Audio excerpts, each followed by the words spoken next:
ત્રણ ભુવનમાં ભગવાન મહાદેવ બિરાજે છે. તમે બ્રહ્મલોકમાં ક્યારેક જાઓ તો બ્રહ્માજીના લોકમાં પણ ભગવાન શિવ બિરાજે. વૈકુંઠમાં જાઓ તો ભગવાન મહાદેવ બિરાજે. ગૌલોકમાં જાઓ તો મહાદેવ બિરાજે. કોઈ તીર્થમાં જાઓ તો મહાદેવ બિરાજે. કોઈ તીર્થ એવું નથી જ્યાં મહાદેવ નથી. એક ભુવન નહીં, ત્રણ ભુવનમાં શિવ છે. એક જગતમાં નહીં, ત્રણેય જગતમાં મહાદેવ છે. ભગવાન બોલે છે ત્રિજગત શંભુના વ્યાપ્તમ સદેવ સુરમાનુષમ અનુગ્રહાય લોકાનાં લિંગ રૂપેણ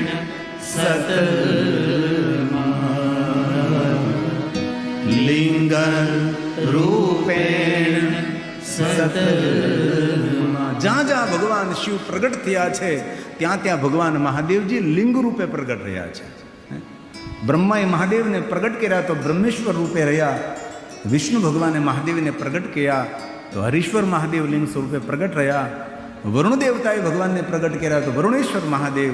કુબેરે પ્રસન્ન કર્યા તો કુબેરેશ્વર મહાદેવ. ઇન્દ્રએ ભગવાનને પ્રસન્ન કર્યા તો ઇન્દ્રેશ્વર મહાદેવ. દેવતાઓએ પ્રસન્ન કર્યા દેવેશ્વર મહાદેવ. જે દેવતાઓ જે રીતે ભગવાન શંકરજીને યાદ કર્યા તે રીતે ભગવાન મહાદેવ પ્રગટ થયા છે. તેથી દરેક શિવલિંગોની કોઈ કથા હોય, કોઈ ઉપલિંગ હોય, કોઈ સ્વયંભૂ શિવલિંગ હોય, કોઈ જ્યોતિર્લિંગ હોય, તેની દરેકની કથાઓ હોય છે. કોઈને કોઈ શિવલિંગ પાછળ કોઈ કથા હોય છે. તેથી જ્યોતિર્લિંગ અનંત જ્યોતિર્લિંગ છે. 100 કરોડ જ્યોતિર્લિંગ, એના ઉપલિંગો કેટલો મહિમા છે. તેથી સવારમાં ઉઠીને બીજું કાંઈ ન થઈ શકે, 12 જ્યોતિર્લિંગને યાદ કરવા. અને આપણને સૌને કંઠસ્થ જ હોય છે. એટલું તો આપણને આવડવું જોઈએ ને. ભારત દેશમાં રહેતા આપણે જાતને હિન્દુ કહેતા હોય, આપણે સનાતની કહેતા હોય, આપણને 12 જ્યોતિર્લિંગના નામ તો કંઠસ્થ હોય કે ન. આજે અમારો એક પરમ ભક્ત વર્ષોથી કથા સાંભળે, 25 વર્ષ કે 22 વર્ષનો જૂનો શ્રોતા મારો. તો એમની દીકરીના લગ્ન હતા તો મને પત્રિકા ન પહોંચાડી શક્યો. તો લગ્ન તો ગયા વર્ષે 3જા મહિનામાં પૂરે, પણ મારા માટે પત્રિકા રાખેલી ગયા વર્ષની 3જા મહિનાની. આ વર્ષે મને આપવા મને કે બાપુ ત્યારે તો કે તમે ક્યાં હતા ખબર નહીં હતી. તો પત્રિકા મેં સ્વીકારી, મેં જોઈ તો એની પત્રિકાના ઉપર 12 જ્યોતિર્લિંગના નામ લખેલા હતા. મેં તો બહુ સરસ બેઠા, પહેલી વાર આ કામ કર્યું હતું. લગ્ન પત્રિકા અંદર 12 જ્યોતિર્લિંગો તેને લખેલા હતા. સારી વસ્તુને એ સમયે બિરદાવો. ના તો હગાના હગા, એના હગાને એના હગાને, જેની સાથે કંઈ લેવા દેવા ન હોય એના બધાના નામ પત્રિકામાં હોય. આના બધા 12 જ્યોતિર્લિંગના નામ લખ્યા હતા. આવો માણસ આવ્યો છે ભાઈ કથામાં. આ સવારે મને પત્રિકા કે છે મંડપમાં બેઠો છે, દૂર ગામડેથી આવ્યા હતા ભાઈ. આ મને દેખાય નહીં એટલે પછી એવું નિયમત થાય કાકા. આ લાઈટો સામે પડે ને એટલે પૂરો ખબર ના પડે. તો જેને મુખપાઠ હોય 12 જ્યોતિર્લિંગ બોલશે, અને જેને કંઠસ્થ નહીં હોય એ ઓઠ ફફડાવશે. ખોટું એમ લિપ મોમેન્ટ કરશે. કાંઈક તો કરવું પડે ને આપણે. પહેલું જ્યોતિર્લિંગ શાબાશ. સૌરાષ્ટ્રે સોમનાથમ જો સાથે રહેવાનું, જુદા નહીં પડવાનું, આપણે સાથે રહેવાનું. મને ખબર છે તમને આવડે છે, ભાગવા લાગે એટલે એવું નહીં કરવાનું. સુરમાં તાલમાં સાથે રહેવાનું. બધા સંગ ગાયેંગે હમ. ये हवा गा रही है, आसमां गा रहा है. સુંદર ગીત છે પણ અત્યારે પંક્તિ યાદ નહીં આવે. ये हवा गा रही है, आसमां गा रहा है. યાદ છે?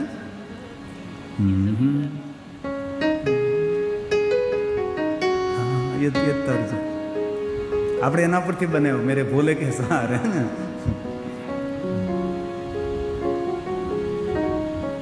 હવે બીજી વાર આવો ને ત્યારે હું કંઠસ્થ કરીને આવીશ. બીજી વાર આવવાનું તો પાકો જો દેશભાઈ, આવતો જ રહેવાનું. નથી કહેતા મહેમાન આવતા જતા રહેજો, હોય કે આવતા જતા રહેજો. तो आइए साथ में भाव से और आदर के साथ સૌરાષ્ટ્રે સોમનાથં ચ શ્રીશૈલે મલ્લિકાર્જુનમ ઉજ્જૈન્યા મહાકાલમ ઓંકારમ બમલેશ્વરમ પરલ્યા વૈદ્યનાથં ચ દાક્ષિણ્યા ભીમ શંકરમ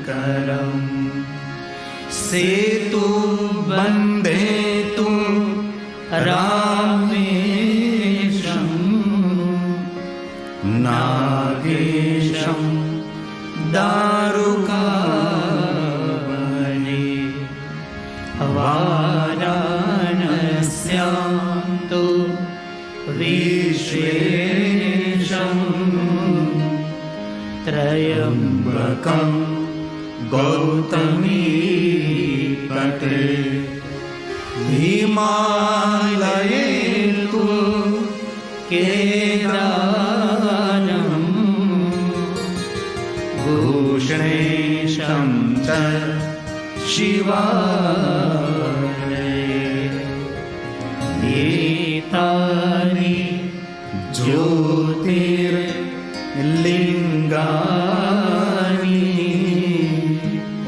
સાયં પ્રાતઃ પઠે સપ્ત જન્મ કૃતં પાપં સ્મરણેન વિનશ્યતિ સ્મરણેન વિનશ્યતિ.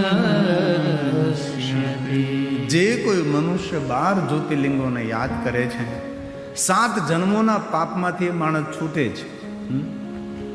કેટલી સરસ વાત તમે જોતો ખરા. એટલે સવારમાં મધ્યાહને સાંજે સોતે સમય કભી આપણા બાળકોને પણ શીખાવીએ. અત્યારે તો ભણીને ગણીને માતાઓ કેટલી સાવધાન થઈ છે, પોતાના બાળકોને કેટલું કેટલું શીખવાડે છે.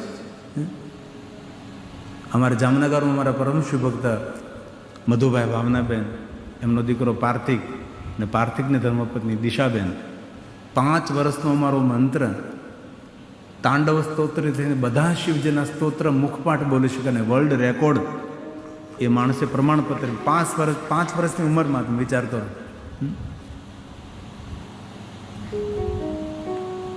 આ છે મંત્ર નાનકડો એવો. તેથી માં શું ન કરી શકે? આ કંઠસ્થ બોલે. તમે જો તાંડવ બોલ રાવણકૃત, તમે કે કેટલા નંબરનું બોલો? 8 નંબર, 7 નંબર, 6 નંબર, તમે કયો વચ્ચેથી બોલી શકે. આ પાર્થેશ્વર મહાદેવની પૂજા કરે છે અને મારા જેવા કપડાં પહેરે ઘરે હોય ત્યારે. આ મંત્ર છે અમારે, એનું ઘર છે પોતાનું.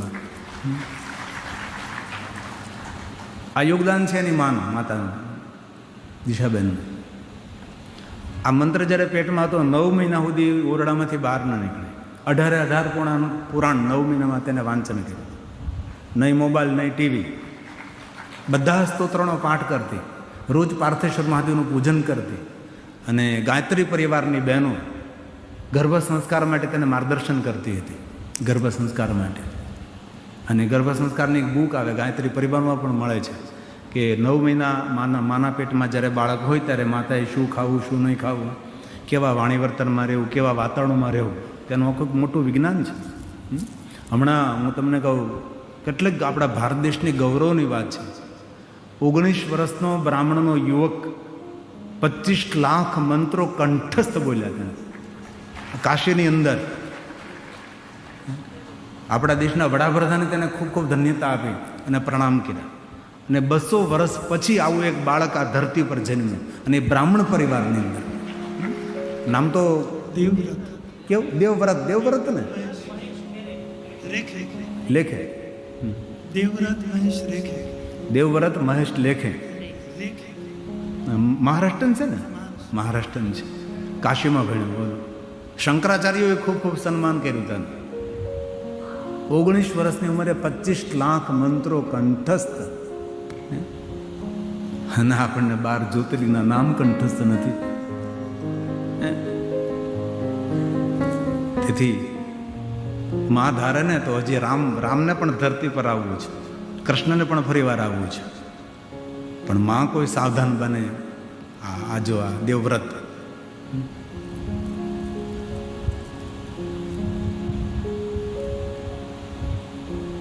ગર્ભ સંસ્કાર, રામ શર્મા આચાર્યજી એક સુંદર બુક બનાવી છે.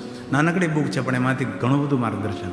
આપણા શાસ્ત્રોમાં તો છે જ, વિદ્વાનો તો ખૂબ આના ઉપર ખૂબ સ્ટડી કરતા હોય છે, ખૂબ તેના અભ્યાસ કરતા હોય છે.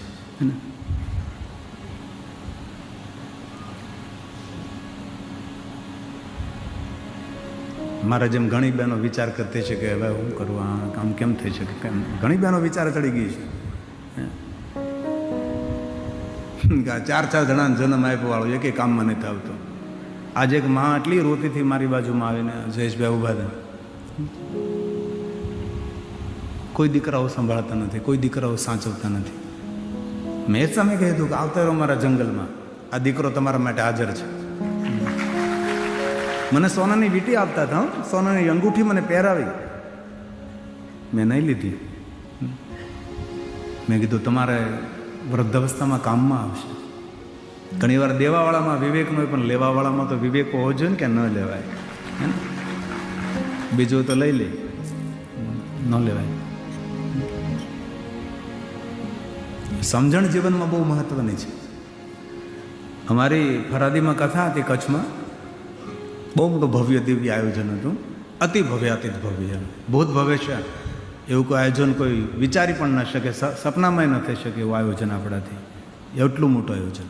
કારા જ્વેલર્સનો માલિક અનિલભાઈ પેથાણી, એમના પિતા જીવિત હતા ત્યારે મુહૂર્ત લીધેલું. પછી કોરોના કાળ વચ્ચે આવી ગયો, પિતાજી જતા રહ્યા, અને પિતાની યાદમાં કથા કરી અમે.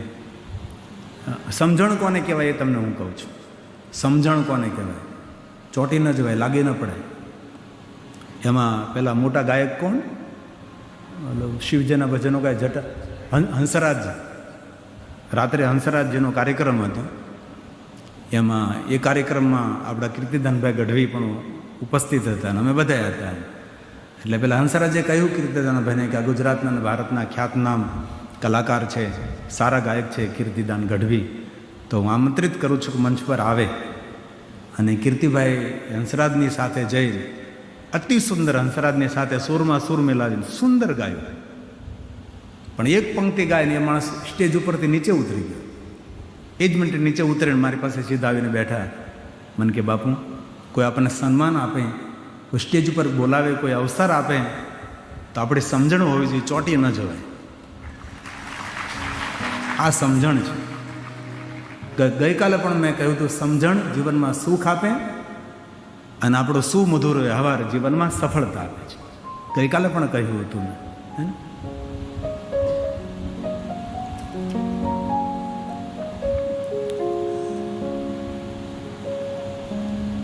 તો અનેક માતાઓ એવી દુઃખી છે, સંતાનને જન્મ આપીને પીડાય છે, દુઃખી છે. હમણાં જે અખબારમાં કિસ્સો આવેલો હતો, 2 ભાઈઓ માતાને અગ્નિ સંસ્કાર દેતી વખતે સ્મશાનમાં બાંધ્યા, માના સોના ચાંદીના ઘરણા માટે. તમે વિચાર કરો, આ હું લઈ લેવાનું આની પાસેથી?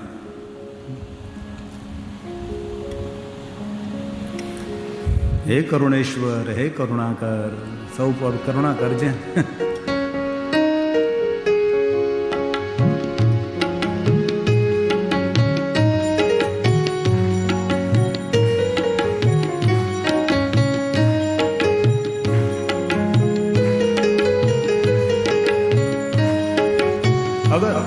વગર કારણે કરુણા કરનારા મહાદેવ. આ સુંદર પંક્તિ વાળું છે, નાનકડું છે, ભજન છે.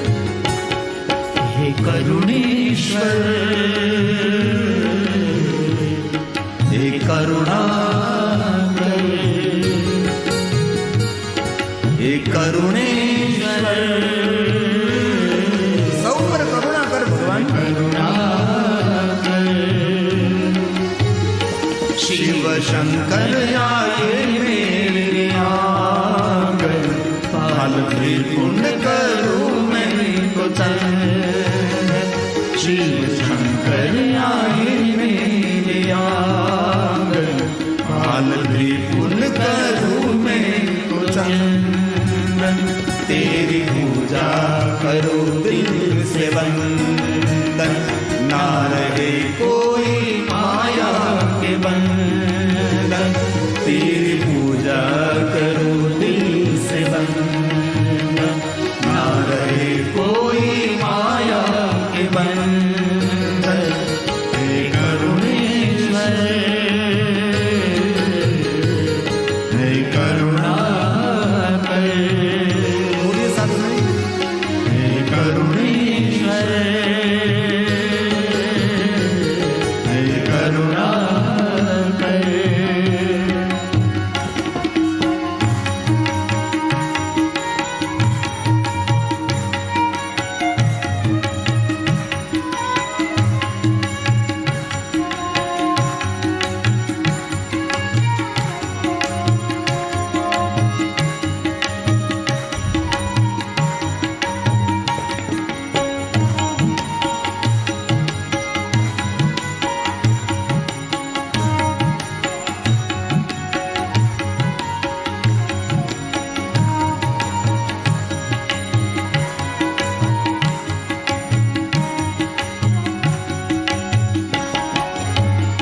शिव खुशियों से पुष्प चढ़ाऊं मेरे आंगन में रंगो पुराऊं रंगावली बनाओ रोज आंगणो पूरो शबरी शिव खुशियों से पुष्प चढ़ाऊं मेरे आंगन में रंगो पुराऊं हर घर में तो तोरण बंधाऊं भोग नैवेद्य पकवान धराऊं हर घर में तो तोरण बंधाऊं भोग नैवेद्य पकवान धराऊं हे करुणेश्वर हे करुणाकर हे करुणेश्वर हे करुणाकर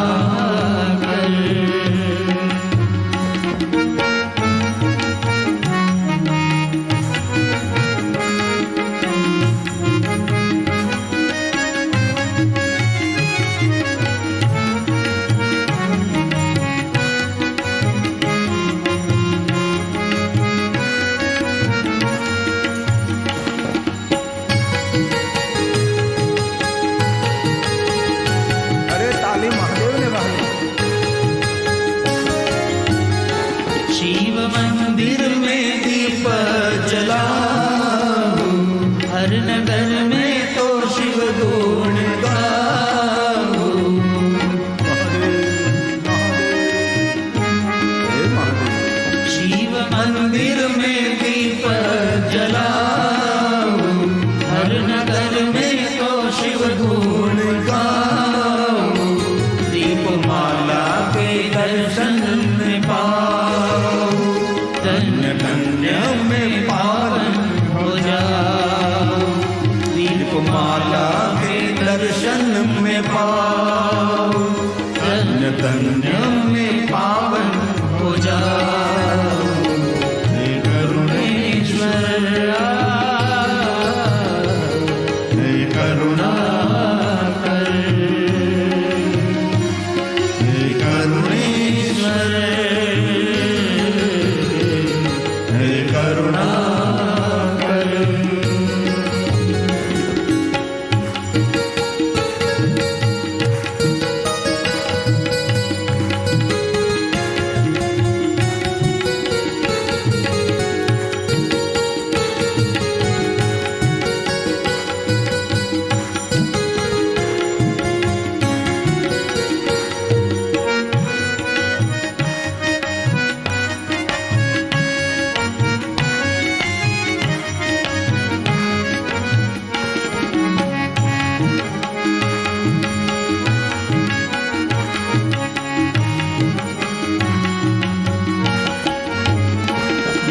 रुद्राक्ष अंग पर सजाऊं, महादेव का मैं नारा लगाऊं।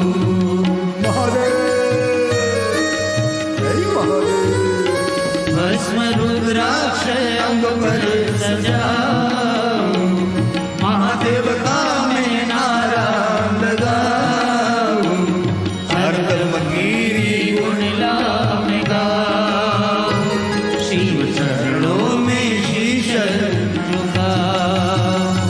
हरदम गिरी गुणला में गाऊं, शिव चरणों में शीश झुकाऊं।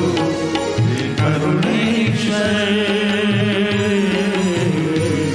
हे करुणाकर, हे करुणेश्वर, हे करुणाकर, हे करुणेश्वर, हे करुणाकर।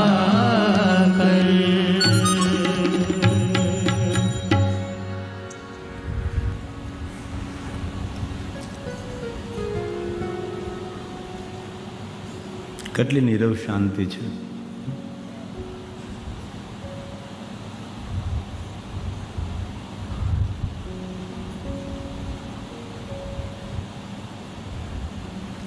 આવી જ રીતે ઘરમાં રહેવાનું, બસ એટલું ખાલી આપણે શીખી જવાનું. આવી જ શાંતિ ઘરમાં રાખવાની.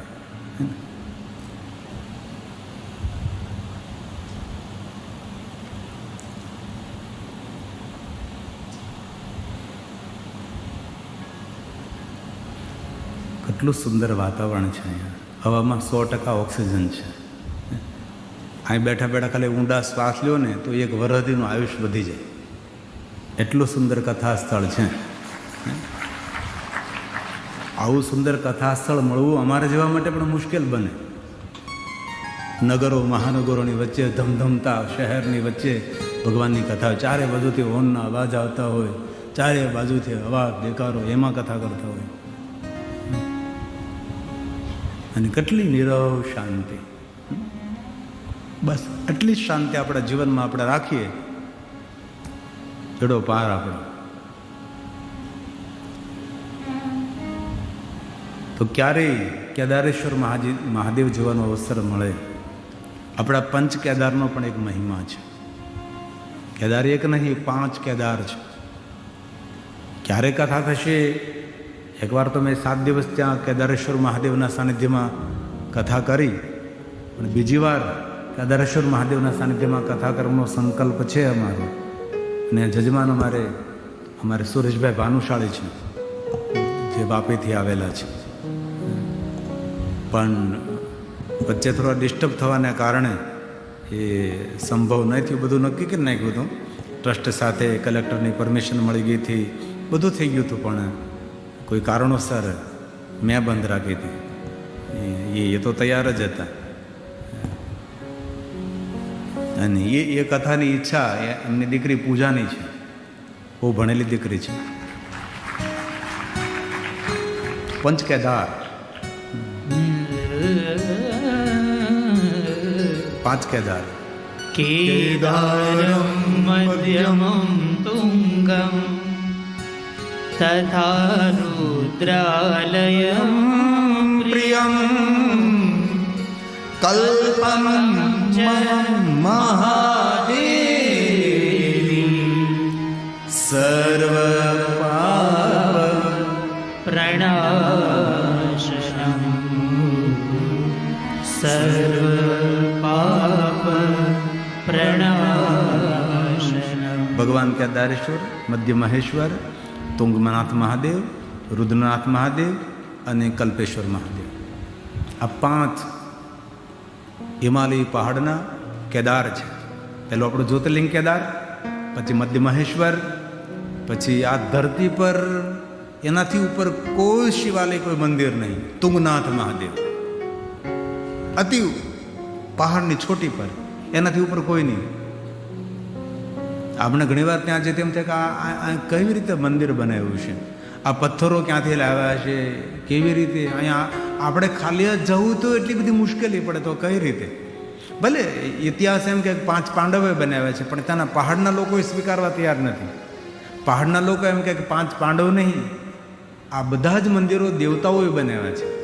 સ્વયં દેવતાઓ રચિત આ બધા મંદિરો છે. કલ્પેશ્વર મહાદેવ, તુંગનાથ મહાદેવ, રુદ્રનાથ મહાદેવ, મધ્ય મહેશ્વર, કેદારેશ્વર, આ બધા જ એમને યાદ કરવા માત્ર સર્વ પાપ, જીવનના દરેક પાપોમાંથી મુક્તિ મળે છે. ગજે કર્ણ ગજે કર્ણ કલ્પમ તાંડવરુદ્રનાથમ મદન શમન કર્ણમ મર્દને મદમહેશમ નરકપતિનામં તારણે તુંગનાથમ જયતિ જય જય જ્યોતિર્લિંગ કેદારનાથમ જયતિ જય જય જ્યોતિર્લિંગ કેદારનાથમ. યાદ કરવા માત્રથી મનુષ્યને પાપમાંથી મુક્તિ મળે છે અને મંગલ અને કલ્યાણ કરનારા આ ભગવાન મહાદેવના દિવ્ય સ્થાનો છે. બહુ દુર્લભ છે, કઠિન પણ છે. જેની ઉંમર થઈ ગઈ હોય તેને આ સપનું નહીં જોવું હોય, પણ જે નાની ઉંમરના છે એ લોકો માટે તો બહુ દર્શનીય સ્થાનો છે. ત્યાં જઈએ ને આપણે તો આપણે ધ્યાન કરવા માટે પ્રયાસ ન કરવો પડે, આમ ત્યાં બેસો એટલે ધ્યાન લાગી જાય. આટલી સુંદર દિવ્ય ભૂમિ છે. કેદારલિંગમ ચ ઉદારલિંગમ, ઉદારતાથી ભરેલું કેદારનાથ આપણું જ્યોતિર્લિંગ. 6 મહિના માણસ પૂજા કરે, 6 મહિના દેવતાઓ પૂજા કરે. આ ભગવાન કેદારેશ્વર. અનેક વાર મને જવાનો અવસર મળ્યો છે, અનેક વાર. કેટલી વાર ગયો મને ખબર નથી, એટલી વાર હું કેદારનાથ ગયો છું. પહેલાં તો કોઈ માણસ નહીં હતા દર્શન કરવા, ખાલી હતું. અમે શિવાલયની અંદર જઈને બેસતા. અત્યારે આખું સુવર્ણનું બનાવ્યું છે, બધું સુવર્ણથી બનેલું છે. એક સમય તો એવો તો પૂજારી પણ આમ જોતો દેખતો કોઈ દર્શન કરવા આવે છે, બહુ ઓછા માણસો જ હતા. આ સોશિયલ મીડિયાના માધ્યમથી, પ્રચાર પ્રસારના માધ્યમથી આજે દરેક તીર્થોમાં આપણા ભક્તો જઈ રહ્યા છે. દરેક શિવાલય, દરેક જ્યોતિર્લિંગોમાં મોટી સંખ્યામાં જઈ રહેલા છે. કેદારલિંગમ ચૌદારલિંગમ, કેદારલિંગમ ચૌદારલિંગમ શ્રીશૂલપાણી ભવદુઃખભાજમ કેદારપીઠે શુરપૂજિતાત્મા, દેવતાઓ સે પૂજિત કેદારનાથમ મનઃ સ્મરામિ કેદારનાથમ હૃદય સ્મરામિ. હે કેદારનાથ મહાદેવ, મનથી તમને યાદ કરું છું. હે કેદારનાથ મહાદેવ, હૃદયથી તમને હું યાદ કરું છું, સ્મરણ કરું છું, હું તમને યાદ કરું છું. કથા એટલે તમને સૌને તીર્થો તરફ લઈ જવાની યાત્રા છે. મનને પાવનને પવિત્ર કરવાની યાત્રા ભગવાનની કથા. તેથી આપણે કથાને ગંગા કહીએ છીએ. પહેલી આપણી ભાગીરથીમાંથી તમારે હરિદ્વાર કાશી જવું પડે ત્યારે એમાં તમે સ્નાન કરી શકો. અને કથા ગંગા તો એવી ગંગા છે કે તમારા ગામમાં આવીને વહે છે. એ તો સ્નાન કરનારો ભૂલે, નાહનારો ભૂલે, અને ન આવી શકે તો ન જ આવી શકે. એવા ભગવાન મહાદેવ ગામડે ગામડે, શહેર શહેર, તીર્થો તીર્થોમાં બિરાજે છે. ભગવાન મહાદેવ રાગ પહાડી, પંચકેદાર.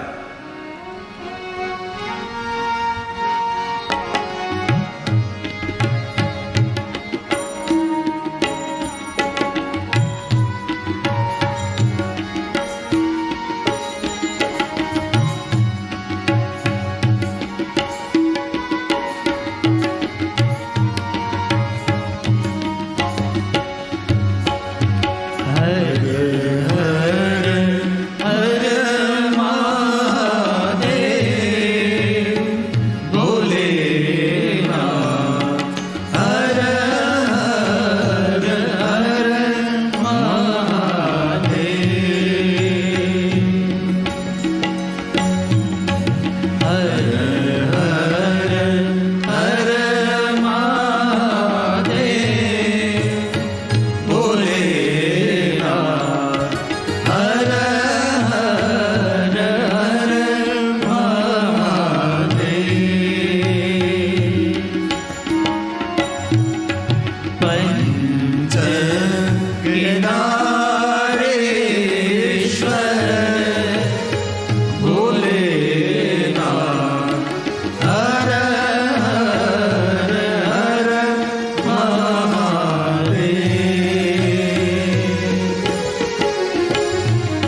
મહાદેવ મહાદેવ.